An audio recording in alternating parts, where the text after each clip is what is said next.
All right, everybody. Good morning. And if you haven't realized it, we're on the downward side. We've got less than a month in the sun. Don't know where it went, but and of course, we've got some time where we won't even be here in about 2 weeks. But we'll only be here for like one Tuesday, I think, and then we're off for the rest of the week for Thanksgiving. So there's not a whole lot left. And I'm kind of the calendar and all this kinds of after this week, everything gets contracted. So this is also the beginning of the last series that will then be translated into exam 3.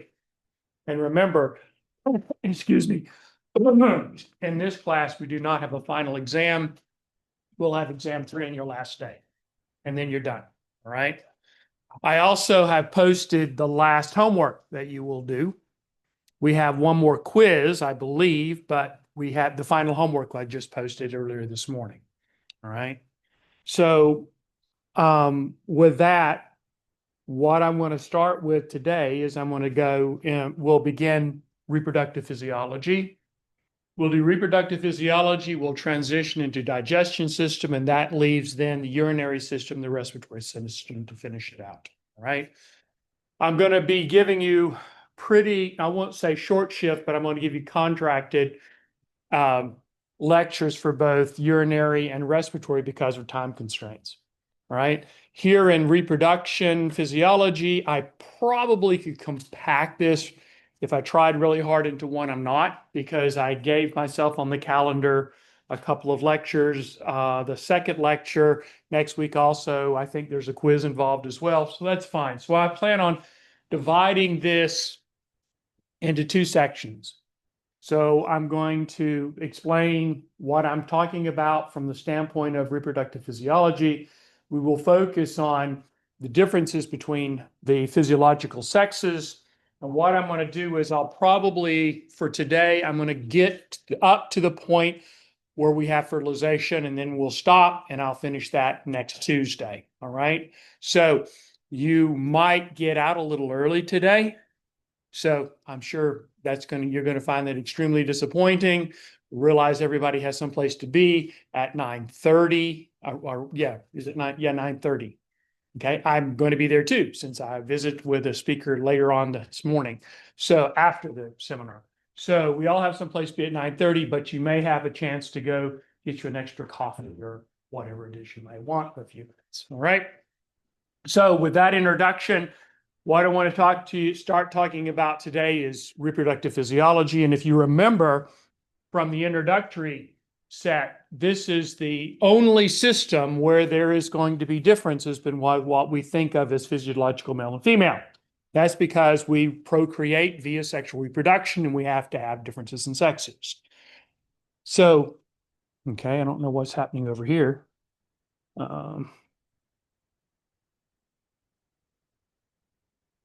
They both should be on. Well, in any way, you can see this one. All right. I'm not sure what's happening here, and I don't want to lose time trying to figure it out. All right. So in reproductive physiology, I'm going to give you some definitions, because sometimes we have different ideas of what is what. Now, I want you to this is a class in physiology, specifically human physiology. So I want to be very clear on what I'm going to talk to you about and what I'm not going to talk to you about. So let's define sex from a physiological standpoint. That represents the physical and physiological differences between males and females, as the focus is going to be toward reproduction. All right. Now, this also includes your primary sex characteristics as well as secondary sex characteristics. All right. Now, that's what we're going to focus on for reproductive phys. We do not address gender, because that is not a physiological term. That's a sociological term. That's not within the realm of this class. Neither is gender identity or sexual orientation. They have nothing to do with physiology within the context of reproduction. We only deal with the aspect of sex. And that in itself is not simple. Okay? We're not basically male and female. There's a lot of kind of in-between stuff from a physiological standpoint, right? So that's all I'm going to focus on. Now, what is the reproductive system? It consists basically of the gonads. You either have ovaries or you have testes, and then the associated reproductive tract and how that is different. And then, of course, the various accessory sexual glands and associated materials. All right. So basically, the reproductive tract is designed to, and it all depends whether you're male or female. In the case you're male, it is your purpose, the tract is to deliver sperm to the female tract, and the female tract is to receive the sperm. And then upon fertilization and potential implantation is to allow for and promote the development of an embryo, give birth, and then provide milk production after that, since we're mammals. All right. So basically, within the gonads, we're taught, whether we're talking male or female, it's necessary to create production of gametes, right? Now, I'm going to spend a little bit of time talking about gametes, and this is where you're going to receive half of your genetic code, if you will, from your sperm and the other half from the egg. We are going to ignore mitochondrial DNA. That has nothing to do technically with reproduction, okay? So basically, we want to focus on receiving haploid chromosomes from mom and haploid chromosomes from dad. These combine to make a unique diploid individual that shares only 50% of the DNA from the respective parents. All right, so it's a unique individual, and that provides for complexity as mammals. How does a maternal side not reject this foreign body? Right? So we'll cover all of that within this series of lectures, at least touch on it. Right? We don't really have time to go into unique detail. All right. So what it boils down to, there are, as we're going to talk, there is going to be what we basically have is either spermatogenesis or oogenesis. In the term of oogenesis, that is the creation of an egg that is capable of fertilization with a sperm. In the case of spermatogenesis, that is the development of sperm which are capable of fertilizing an ovum, right?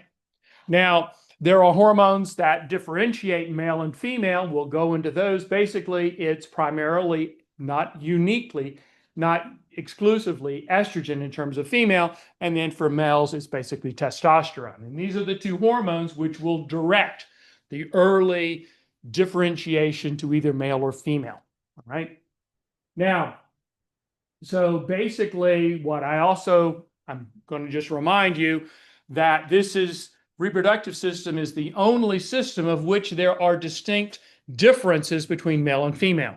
If we're talking about digestion, we're talking about respiratory, etc., there are no real specific differences. There can be some size differences, but obviously that is only appropriate if we take populations.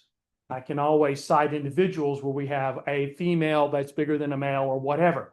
All right. But basically, all the other systems of the body, it's really difficult to say it's male or female because we're not designed that way. The only place where we need to be different so that we're capable of sexual reproduction. All right. So that's what I'm going to focus on. Now, I am only going to spend a couple of slides. I'm not going to spend any detail. You've all have seen this whenever, during elementary, middle school, whatever. All right. So there is the male and the female. All I want you to note is that everything about the male anatomy is designed to create these sperm and then deliver them to the reproductive tract of the female. That's it. Once that's done, the male's duty, at least in terms of procreation, has been accomplished. All right. Very simple, very direct, very boring from a standpoint of talking to you guys about reproductive phys. I mean, the male physiology it's really simple. All right. Comparatively speaking. Right.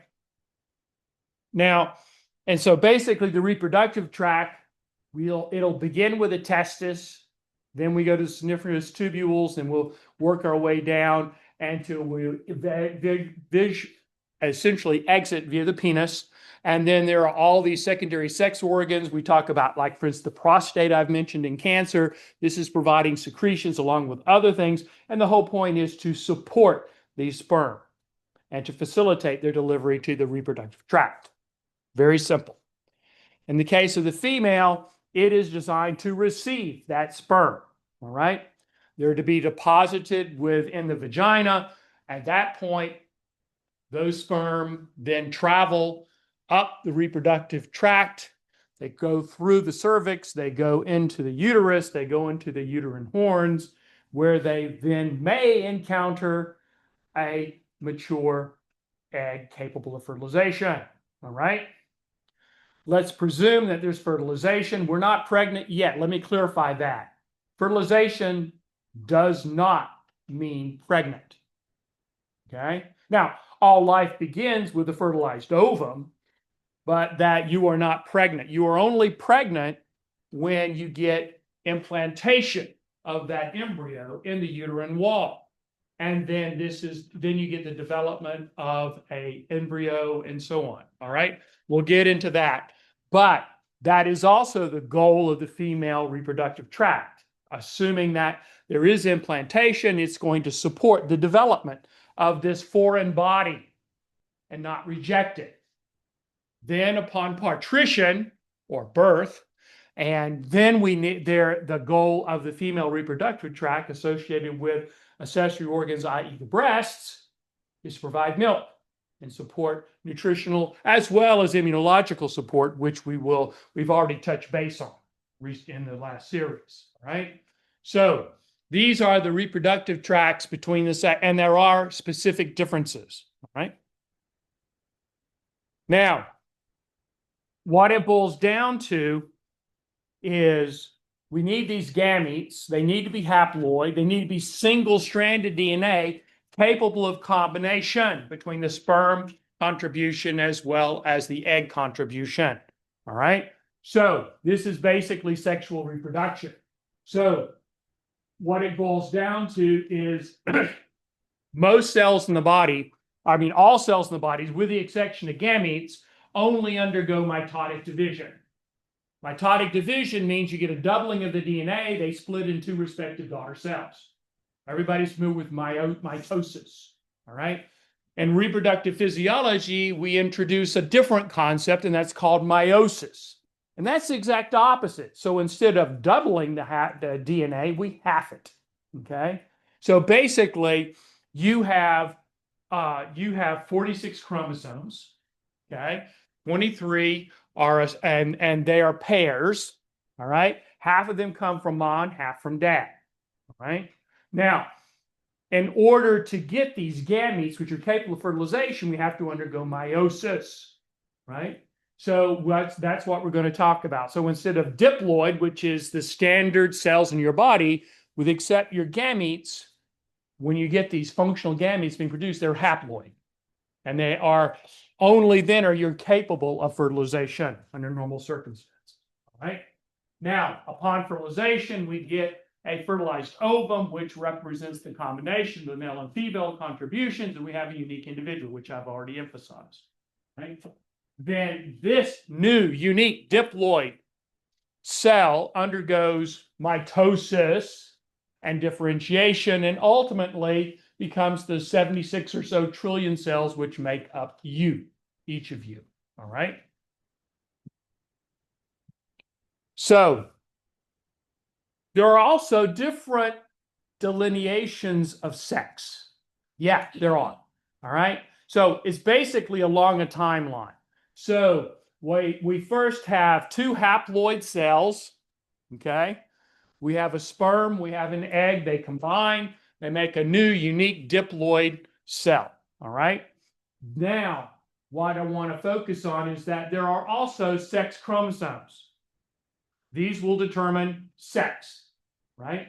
So you have male and female. So basically we have, it all depends. You remember you have, whether you have, in the case of a female, it's X chromosome and X chromosome. That's of the sex chromosomes. Male, you have an X and a Y. All right. So what determines sex? It's what you get in that sperm. Because when the sperm undergo, when those gametes undergo their meiotic division, that means that one of those chromosomes, one of those sex chromosomes, and only one of those sex chromosomes can be in that sperm. There's an equal probability of it either being an X or a Y because the male is X and Y. Female is always, the egg is contributing only X because XX. All right.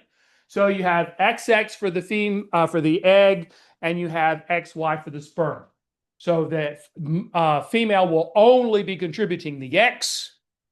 However, depending on luck, whether the sperm carries the X or the Y will determine whether you're going to have either an XX or an XY for this new haploid organism. If it receives a X, we will call this is basically genetic sex, because it all depends on which sex chromosome from dad you got. If you got an X, you're going to become, you have the genetic sex to become female.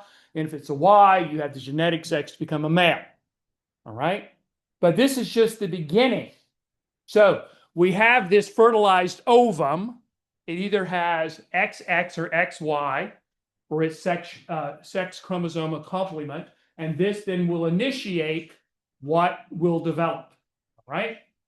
So from genetic sex, we now go to gonadal sex.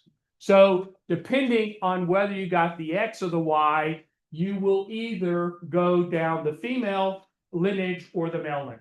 All right.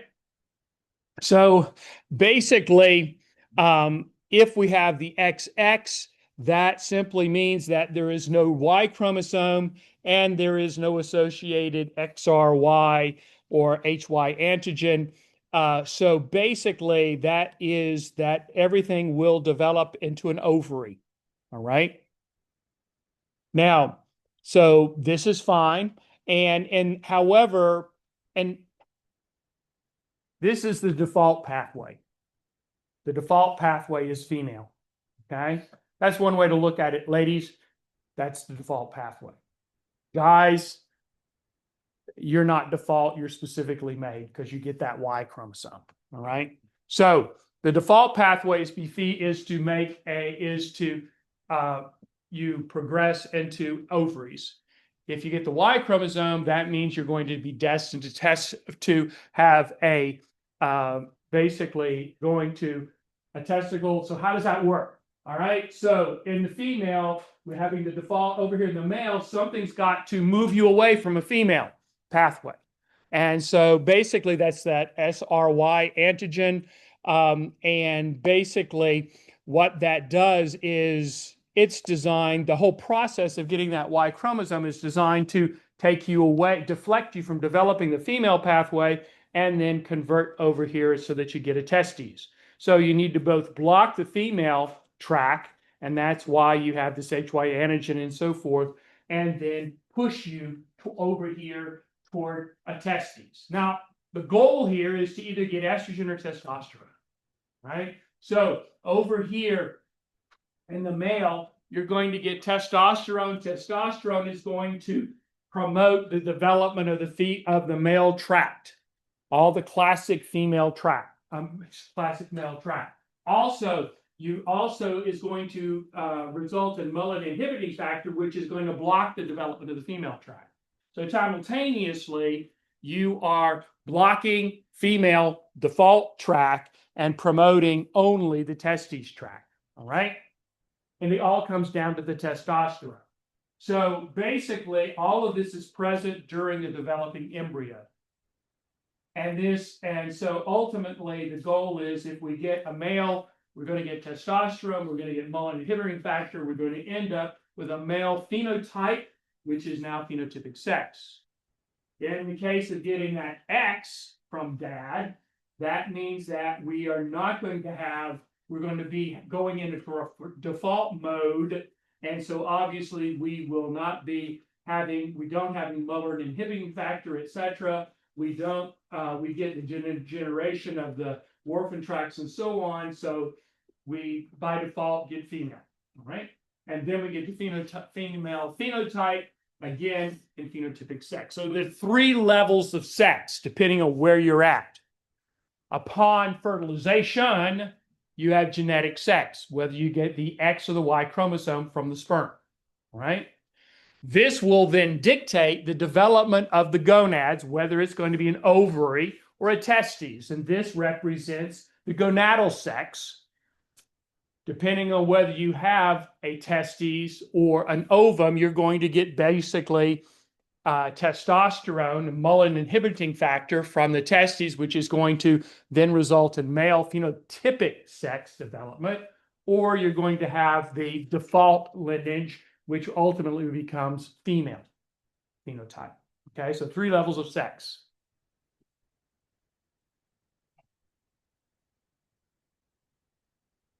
But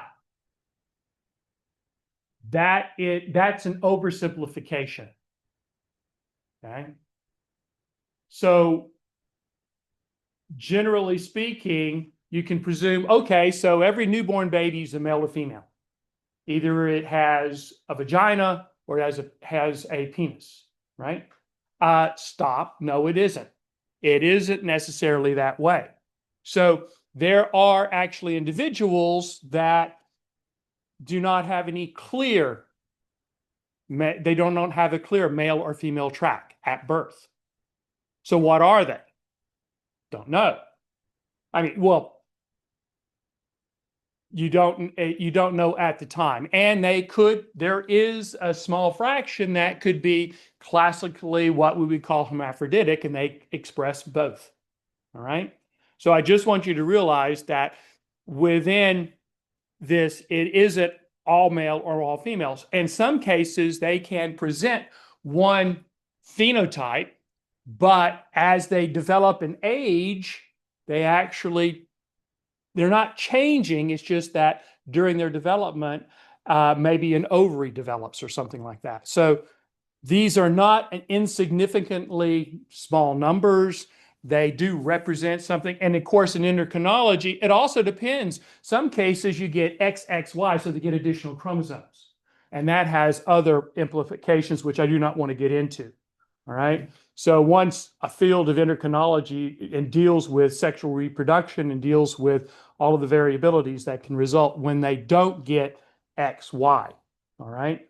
All right. So I just don't want you to think that sex is strictly binary. It's easy to talk about it that way, but the reality is a little bit more complex. All right. So with that introduction, it all boils down to this: spermatogenesis and oogenesis, making sperm, making eggs, right? So at this point, let's talk about the male and get it out of the way. Males are boring, as I've already said and emphasized, because the goal for spermatogenesis is just to get a lot of little swimmers, right?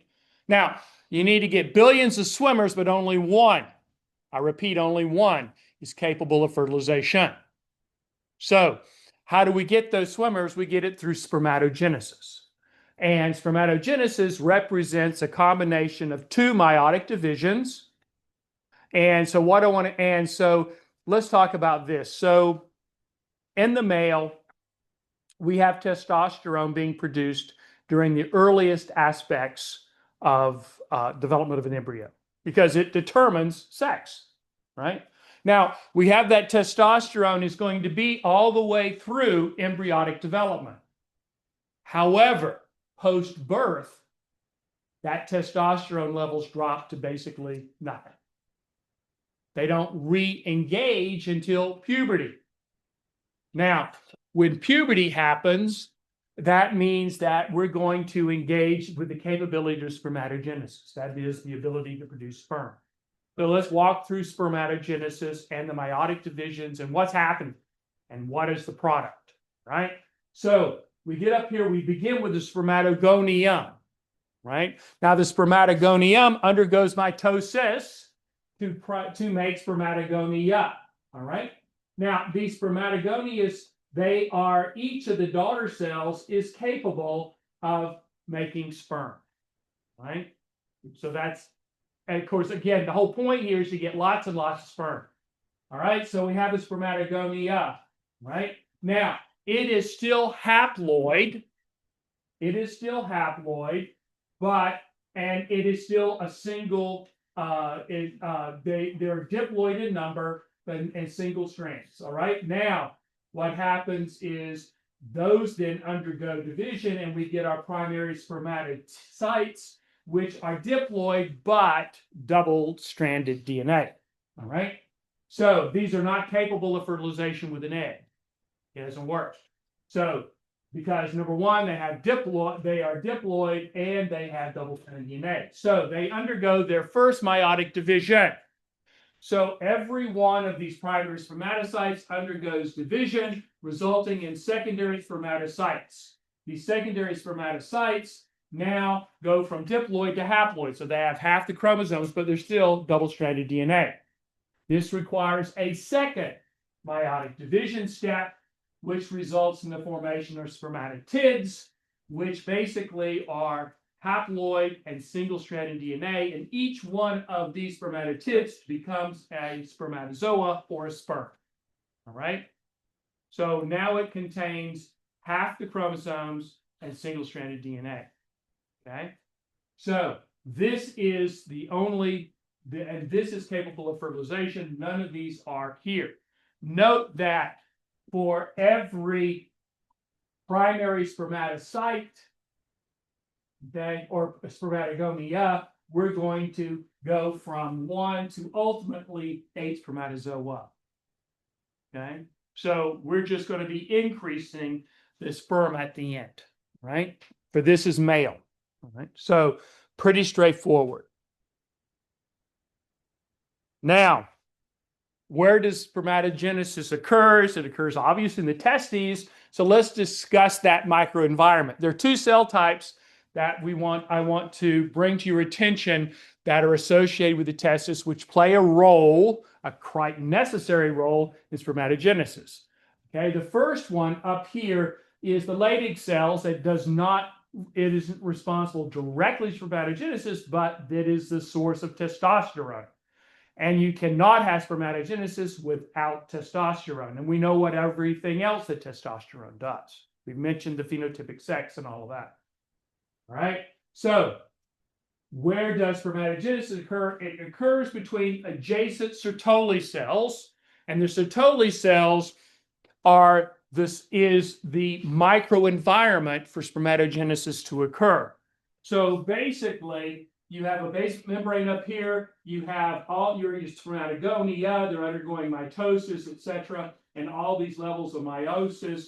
Ultimately, there will be sperm, functionally mature sperm, released into the seminiferous tubule lumen. And from here, ultimately, it can exit the penis.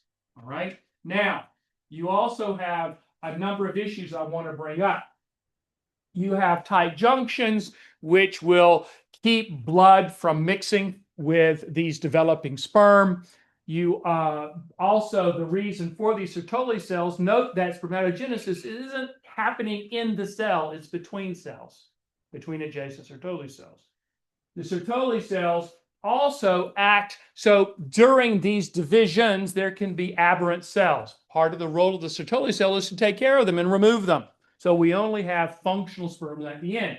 Number two, they also are secreting seminiferous tubule fluid because sperms have tails. They're designed to swim in a fluid. They need a fluid to swim in. The fluid comes from the Sertoli cells, seminiferous tubule fluid. Also, there is another thing. Testosterone, as you remember from endocrinology, is a steroid-based hormone. It is insoluble in liquid-based solutions. So it needs something to facilitate transport. And remember, we talked about binding proteins. The source of binding protein for testosterone is, we refer to as an androgen binding protein. It comes from Sertoli cells.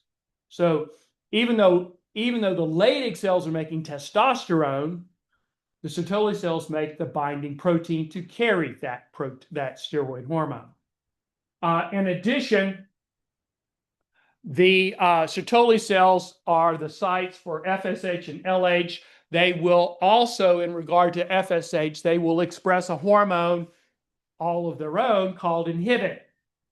And I'll talk about what inhibin does in a moment. I'm just introducing it right now. All right. So this is where spermatogenesis occurs.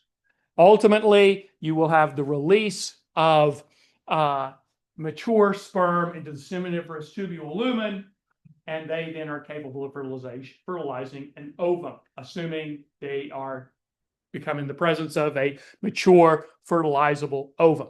Now, remember, this is initiated upon puberty, and this will continue to the death of the individual male. In other words, once we have we initiate spermatogenesis, this is a cycle of about 65, 70 days that will be reoccurring to the death of that individual male, right?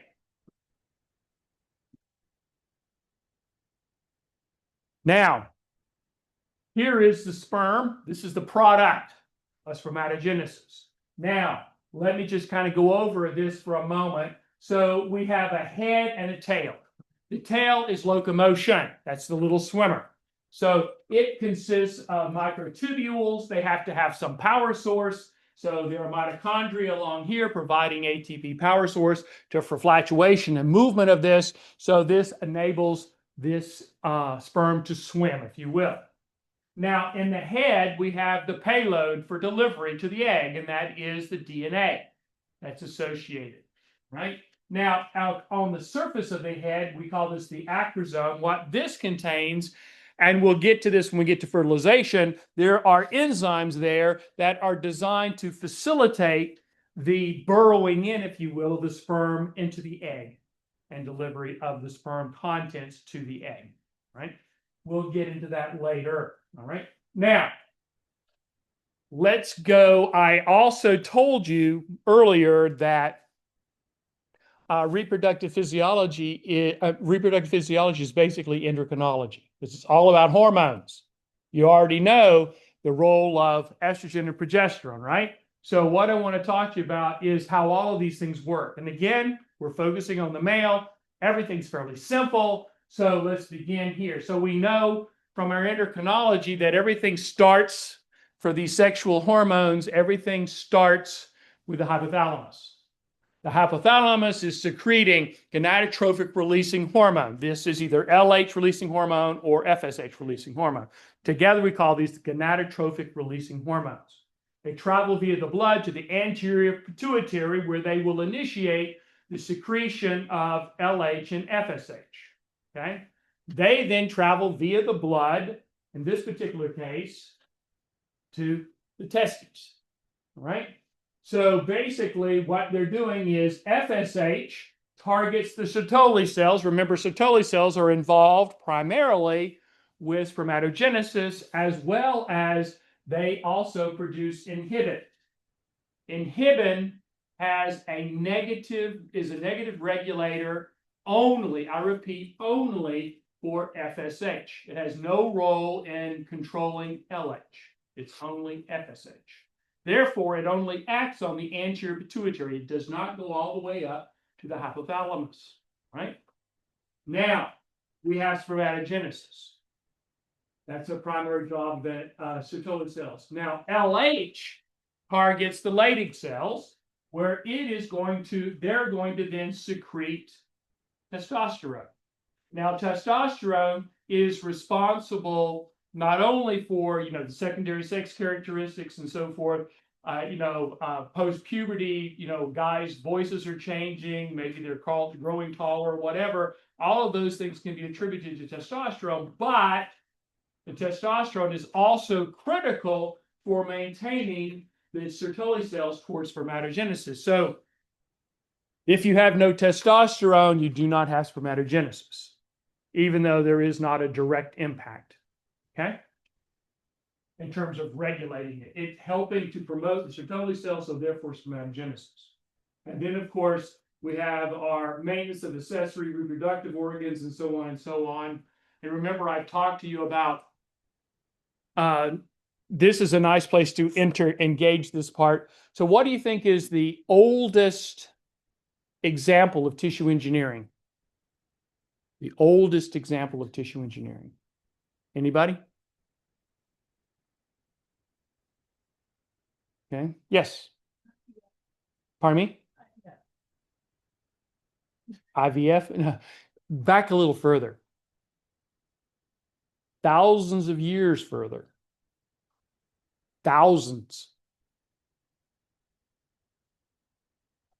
Do you know? So if on the walls of tombs in Egypt, there are pictures of animals that we refer to as oxen. Do you know what an oxen is? Oxen is a bull which has been castrated, in which their testes have been removed. And oxen are quite different from bulls.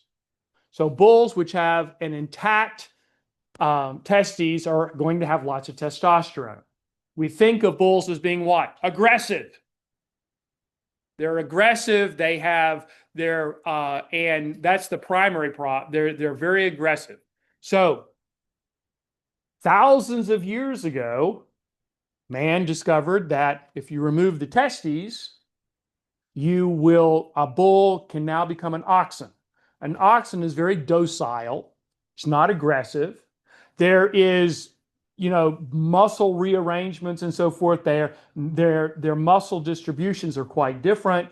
Basically, oxen became one of the first tractors, if you will, and they were only replaced in the early 1900s with the creation of mechanical tractors. But they're still used throughout the world in certain places. All right. So if you remember back to the endocrine portion, we didn't discover testosterone until the 1930s, 1936. So at this point in time, they also found that, okay, if you have remove the testes, you're going to change the physiotype of the individual. They can't reproduce. So we basically didn't really understand the role of sperm and all of that till later as well. So without knowing any of those details, they didn't need to know those details. They just need to know that if I castrate a bull, I get an oxen and I get an animal which I can use as a tractor. All right. We go a little bit further and let's go to the mid 1600s.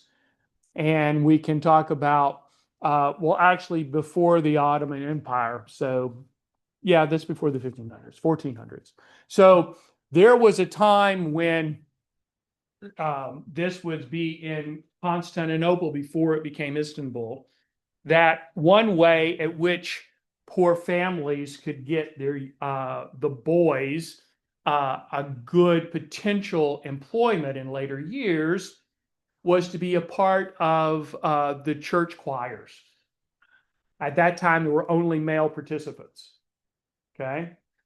So what happens when guys undergo puberty? Their voices change. They go from a high voice down to a low voice, right? Because of all the changes that are happening here. What if you disrupt that process? So what did happen quite a bit during these years were mothers or fathers would elect to have their boys castrated, which meant then they're now eunuchs. They're not producing testosterone, so this has to be before puberty or at puberty. Their voices do not change and they stay high voices, which is needed for the choirs. Now, we won't talk about the success rate or anything like that, but basically this was one way of ensuring your poor family wanted to give one of them a step up. That was a possibility, right? The child obviously had to show some ability to sing or you wouldn't begin this process, all right? Now, this is the male. Very straightforward. Spermatogenesis, getting a functional sperm capable of fertilizing an ovum. That's it. Let's change. Let's talk about the interesting sex, female. A lot more stuff going on from a physiological / endocrinological standpoint. So, first off, is a lot more complex. And there's two things that I really want to focus on. The first one is that females, once puberty hits in, they have actually menstrual / estrous cycles, and which means there is a cycle which can last approximately a month, at which it's divided into two aspects. One, which is maturing an ovum capable of fertilization, that's referred to as the follicular phase, and then the luteal phase, which is designed for prepping the uterine wall for potential fertilization implantation. If there is no fertilization, the cycle begins again. So approximately 12 cycles per year. And this continues until you're either pregnant or you run out of eggs. That gets us to what about eggs? So one thing that is significantly different, remember, guys don't start making sperm until puberty, and then they can continually make sperm through the rest of their life. Ladies, all of the eggs that you're ever going to have are deposited before you're the fifth or sixth month of gestation. So you're born with all the eggs you're ever going to have. All right? 5 to 6 million of them. Once you're born, they're just sitting there. Some of them are going away. And then with puberty sets in, classically, one of those primary oocytes will undergo maturation to be capable of fertilization. We'll talk about oogenesis in a moment. And then let's assume no fertilization, that egg gets absorbed, we start the next process. And this goes cyclic throughout the rest of your life. You can do the math. Say you have a functional reproductive lifespan of 40 years. Just keep the math simple. So 12 eggs per year. So 12 times 40 comes nowhere close to 6 to 8 million eggs. Okay. Most of those eggs they all end up getting absorbed. Now, what happens is at some point, all those eggs go away. This is called menopause. Now, why this is important for two aspects. Number one, you're no longer capable of having an egg that's fertilizable, so you can't get pregnant. Number two, the egg is also a source of estrogen. So with the loss of eggs, you have the loss of estrogen. And that leads to various issues. We've talked about this in regards to bone physiology, but we'll come back to this in a bit. All right. So everything's a lot more complex. All right. Now, I want to spend some time talking about this ovarian uterine cycle and the differences between the follicle and the luteal phases. All right. Because this is where things get interesting. All right. But before I go there, let's also first compare. This is also important. When we begin the process of oogenesis, the goal is not to create lots and lots of eggs. What it is to basically you start with these primary oocyte. The job is to get a primary oocyte to a single fertilizable mature egg. Okay? But we still have to undergo 2 phases of meiotic division to get there. But again, the goal is a single egg. We're already different from spermatogenesis. So let's walk our way through it. So if we go up here, remember all these primary oocytes are in your ovaries at birth. Now they're just sitting there, and now we begin we're puberty, and we're going to initiate one ovarian cycle, which means one of these primary oocytes initiates, basically it is now becoming an enlarged primary oocyte. It begins the first meiotic division. In the first meiotic division, what we have is we get a secondary oocyte, and then what is unique, we also get a polar body. A polar body has no function, right? We don't even call it a cell. Now we have a haploid, not diploid, but haploid, but double-stranded DNA. We have to undergo with a second meiotic division. The polar body divides, become 2 polar bodies. Over here, the secondary oocyte divides, become a polar body and a mature ova. That means it is haploid and single-stranded DNA, which means it's capable of fertilization by a sperm. What happens to these 3 polar bodies? They basically go away. They're absorbed in the body. So they have no function because the goal is to get a single mature ovum, right? So this is already uniquely different from spermatogenesis. Now, the cycle consists, we've divided in half. Half of it is the follicular phase, the other half is the luteal phase. What divides it and separates it is basically ovulation, the release of a mature ovum, the result of oogenesis. So all development of that egg, that mature egg, occurs during the follicular phase. So a follicle is defined as containing an egg. Once the egg leaves, i.e., basically here where we have ovulation, once you lose the egg, this is no longer a follicle because it doesn't have an egg. It now transitions to what we call the corpus luteum, right? So everything over here is the follicular phase, everything over here is the luteal phase. Assuming there is no fertilized egg, then that corpus luteum goes away and we start the cycle all over again with a new egg. Okay? A new primary oocyte. So what's happening during the follicular phase? All right, we have these enlarged eggs, primary eggs, they're undergoing, and so they're getting bigger. Your primary oocyte is enlarging. It starts to develop this atrium, this space here. There are multiple cell types, primarily the thecal cells and granulosa cells. They have different function, which we'll get into later. And these are developing inside this, and there is the zona pellucida, which is surrounding this, the primary egg as it's developing, and it's undergoing its meiotic divisions, etc. We'll end up with our secondary oocyte, and then basically we'll have a mature one. And so this is a mature follicle. Then, of course, we have the exit of the egg, and then we'll have some of the zona pellucida and the zona radia associated with it. It's not just a single egg, it's got some other cells associated with it. It's released, and then this remaining aspect of the follicle is now called the corpus luteum.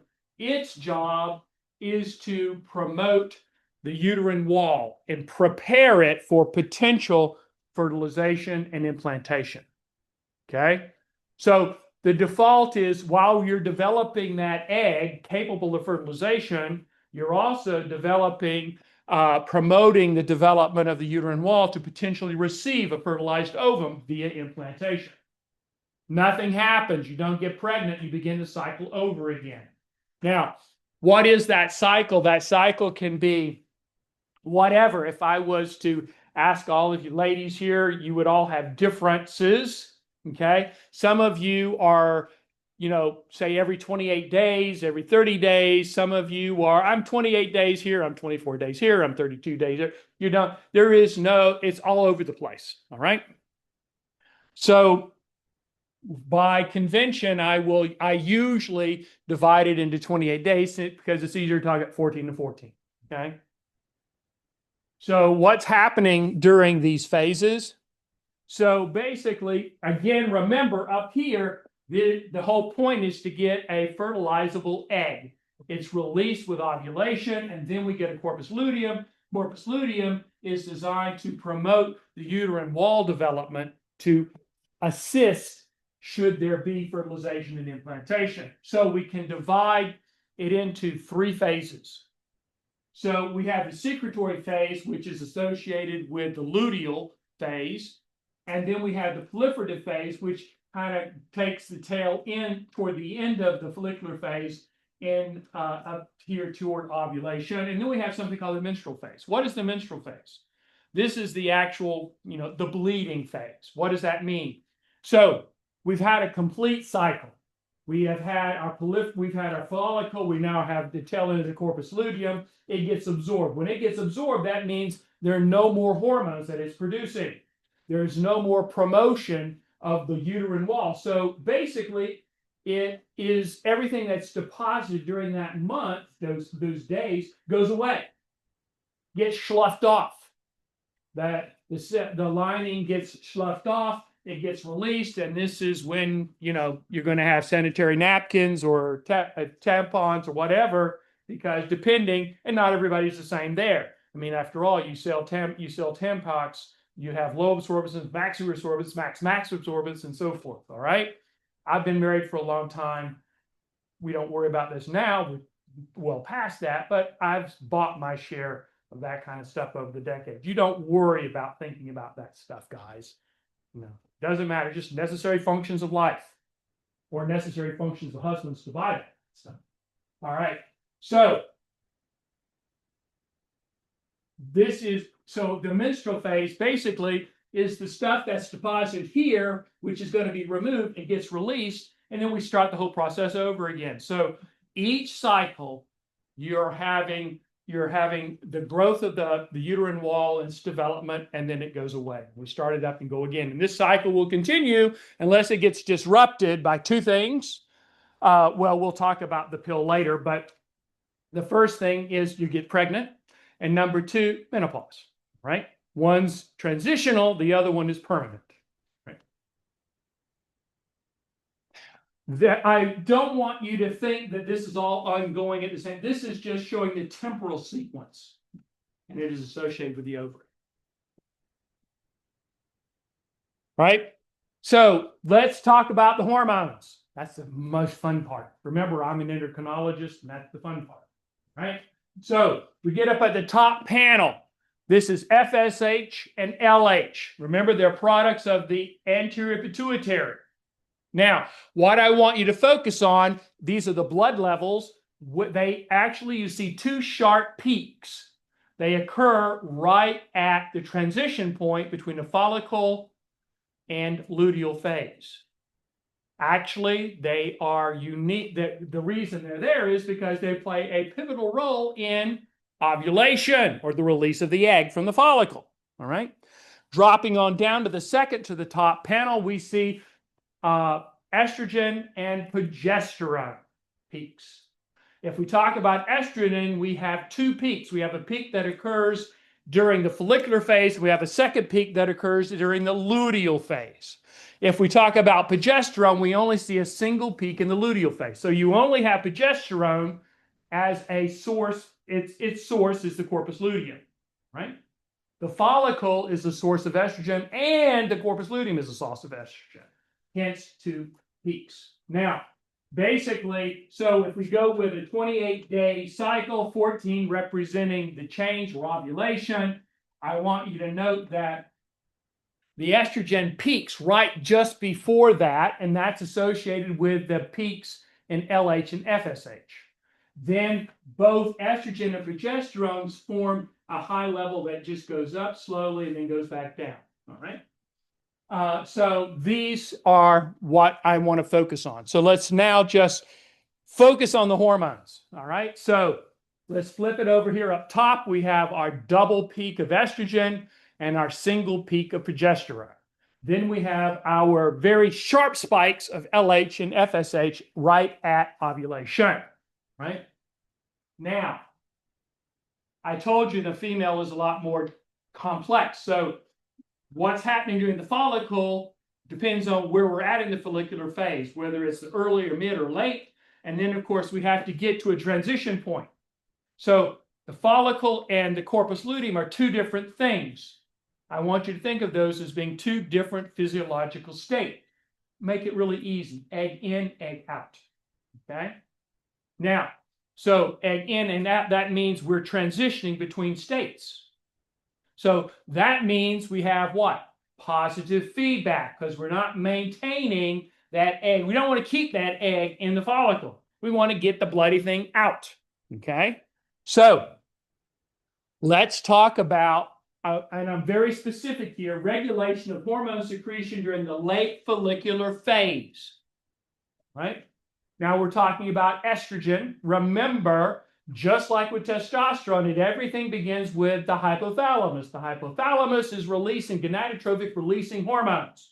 They go to the anterior pituitary. They're now directing the release of LH and FSH. They go to the ovaries. All right. Specifically, they're going to go to the granulosa cells. right? Because that's what we have, the granulosa cells that are associated with a developing egg. They will then promote estrogen.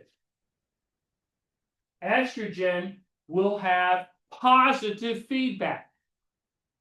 So estrogen will go to both the anterior pituitary and the hypothalamus, promoting the release of those respective hormones. What that means is the estrogen goes up, we get more estrogen. Estrogen goes up, we get more estrogen. We create this positive cycle, which eventually results. So it's secreting, it's inducing the net release of hormones from the anterior pituitary. What are these? LH and FSH. LA, and remember, we get that spike of both of those at ovulation. So the goal here is to get positive feedback, not only increasing estrogen, but get it resulting in an increase in LH spike, which will then initiate ovulation. All right? So this is where one of those few examples that we talk about positive control, right? Positive feedback. All right? That gets us to the pill. Let me preference this.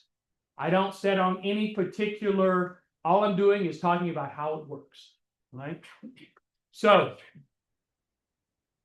there are, how do you not get pregnant? Number one, you don't have sex. Number two, you try to time that sex when you don't have a fertilizable egg, which is referred to as the rhythm method. Classically speaking, it doesn't work worth a damn. Okay? So the egg is not the limiting component. Once that egg is released from the follicle, it has a lifespan of about 24 hours. However, the little swimmers can live for days. So it all depends on when the swimmers are deposited into the reproductive tract of the female and when the egg becomes mature. So in other words, the sperm could exist before ovulation in the tract, and they're still alive to fertilize that ovum, all right? Or they can be a little bit later, but not a whole lot later, okay? So the rhythm method is kind of undesirable. Plus, that means both parties have to be agreeable, all right? So we have all of those things come into play. That gets us to the 1950s, all right? There was a lot of development of this, and I won't go into more specifics, but basically what came out of this, how can we trick the body into thinking there is ovulation, but there isn't ovulation? So in other words, there is no fertilizable egg, all right? So remember, these two hormones, estrogen and all that, weren't discovered until like 20 years prior. Less than 20 years prior. So what happened was, so they said, as I talked about, what is the product of the corpus luteum? Estrogen and progesterone, right? What is the product of the follicle? Estrogen. What is the goal of estrogen during follicular phase is to mature that ovum. What is the goal of estrogen and progesterone during the luteal phase? It has nothing to do, the egg is already out there. What it's doing, it is promoting the uterine wall development. And it has negative feedback, right? Not positive feedback, which we'll get into in a moment. But anyway, if we can replace exogenously, i.e. the pill, exogenously estrogen and progesterone, what we do is we trick the body into thinking it is in the luteal phase. The one thing that doesn't happen to the luteal phase is there's no egg maturation. All right? So the first pill was a combination of estrogen and progesterone.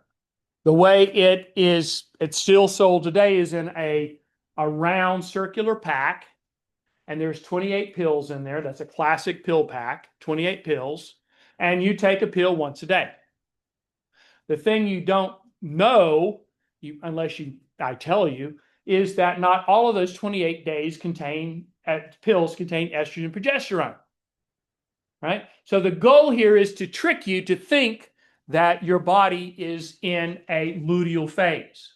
So you're giving these high levels of estrogen and progesterone that have a negative feedback on your production in your own body because they take it over, and your body is going to get what happens during the luteal phase: expansion, angiogenesis, all the stuff happening in the uterine wall. All right. Now, that's the first 3 weeks of pills. The last week of pills are placebos. And this represents the degradation, absorption of the corpus luteum, the loss of those hormones, and what happens after that? The menstrual phase, the sloughing off of the tissues that have been deposited at that time. So basically, the original pill was to have a luteal phase, a menstrual phase, a luteal phase, a menstrual phase. What phase do you not have? A follicular phase. So you don't get an egg. You go from corpus luteum to menstrual, corpus luteum to menstrual. All right. Well, then, why not just give everybody a box of pills and say, take them for 3 weeks, don't take them for a week? Because no one's going to comply with that. You're going to forget. You got used to taking your pills for the first 3 weeks. You're not going to magically stop for 7 days and then pick it up again on the 8th day. That's why it's easier just to, well, this is dated. I'll take that pill. Next day, I'll take that pill, etc. You don't need to worry about thinking about placebos and non-placebos or anything like that. All right. So what the pill does, basically, because of the negative feedback effects associated with the luteal phase, it tricks the body into never developing a follicular phase. So there is never going to be any there's not going to be any new eggs coming down and entering a follicular phase. So it's impossible to get pregnant because you don't have a fertilizable egg. Now, first thing is, there was some discussion at one point that, well, menopause means that I run out of eggs. If I go on the pill, I'm not going to have all of those eggs coming up. So I may be able to postpone menopause. Doesn't work that way. Because when you think about 5 to 6 million eggs, and then the number that your body normally makes in your reproductive years, they're insignificant. It does not have any impact on, when your eggs are gone. It has no impact. All right. So there are no deleterious, overall speaking, it's safe. All right. Now, the next thing is that, so basically we don't have FSH, so we don't get an egg, so we're suppressing that. We don't have LH, so we don't have ovulation. So it really does, the whole point is we just don't get any eggs. All right. Now, so so if you stop taking it, your own cycles will kick into play, and you can start having more eggs. It doesn't have any long-lasting negative effects. Okay. Now, some of the modern pills, you don't really need estrogen. That doesn't matter. What you need is progesterone, because that has the overall suppressive effect. So a small pill, a mini pill, will just contain progesterone. You don't technically need the estrogen to have the same effect. But remember, when this was developed, it was thought we need to replicate the luteal phase, which meant estrogen and progesterone. Okay? Now, I need to talk about the morning after pill. This is not the abortion pill. That's a totally different thing. But about 30 years ago, there was a lot of controversy around something what we call the morning after pill. And it's worth me explaining what that is and what that is not. It is not an abortion pill. That's something else altogether. So how does an abortion pill work? An abortion pill works by promoting contractions of the uterine wall and assuming that if there is an implantation, you'll flush out the uterus. So there will not be implantation. If you have early implantation, it can result. And so hence it's referred to as an abortion pill. Morning after pill doesn't work that way. It is not an abortion pill. What it consists of is a very large dose of progesterone. Okay? So you've had sex and you're not on the pill and you want to you want to minimize the risk of having a fertilized ovum. So you take this dose, these high doses of progesterone in the morning after pill. What do? They suppress contractility of the uterine wall because that's their effect. They will also, what else do? They suppress, assuming that ovulation hasn't happened, maybe it's going to happen in a day or two, they stop it because they stop the follicular phase. Remember how the pill works. So basically, the way they work, the way the morning after pill works, it means that if you're in that magic time point where ovulation is going to happen shortly, it suppresses it. So there is no release of a fertilized ovum. It has not. So what does that mean? No egg, no fertilized ovum. So it's not abortion. All right. Everybody with me on that? I mean, this was only cleared up about 15 years ago. There were a lot of people saying, no, it's an abortion. No. Okay. Basically, and it only works in certain time frames. All right. So it's only going to work in a certain time frame. If you've already ovulated, it's not going to have any impact. All right. So that is the morning after pill. All right. So let's go over here and I talked about positive feedback. Now what happens during the later or the earlier follicular phase, and then what happens in the corpus luteum. All right. So let's deal with the early to mid follicular phase. We obviously don't want to have ovulation early. So we want to promote the development of that egg. So we want to maintain our estrogen levels. We don't want to go too high. We don't want to get that spike in LH. So basically everything's the same, but the granulosa cells are producing inhibin. That's going up here and suppressing FSH, right? And your granulosa cells are basically follicular development. But here's the estrogen, what I want to focus on. The estrogen is critical for follicle development, but we don't want the peak. So it's going to come up and have negative feedback on both the anterior pituitary and the hypothalamus. So that's where we don't overrun, we don't get that LH peak too soon. But this here only works during the early to mid follicular phase. After that, estrogen switches to having positive feedback because we're going to move toward ovulation and that LH spike. All right.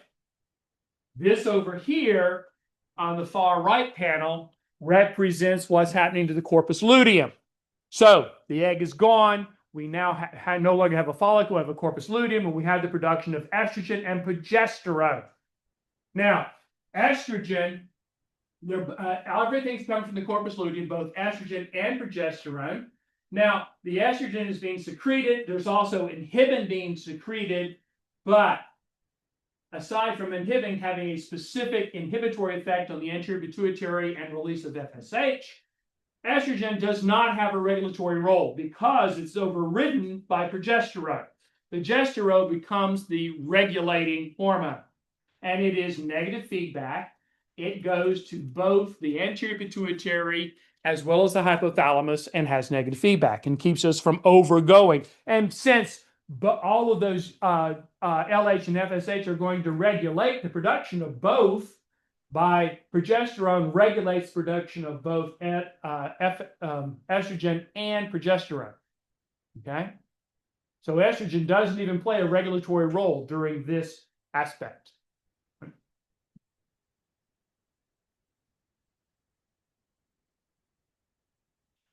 Now, this is where I'm going to stop.